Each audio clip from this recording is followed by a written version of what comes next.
chicharon.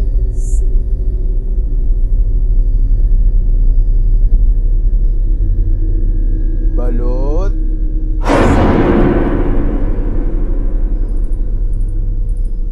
Ang daming weirdo ngayon, ano? Sorry kung nagulat kita. Gusto ko lang naman bumili ng balot at chicharon. Hala, di ko naabutan yung chicharon, yung paborito ko.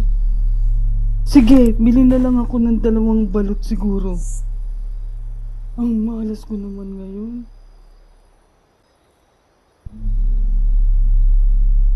Talaga, maraming salamat.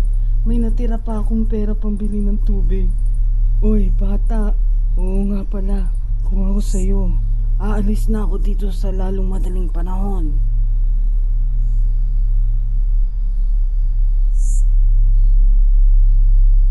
Hindi ko pwedeng sabihin. Pero, nanonood sila sa lahat ng oras.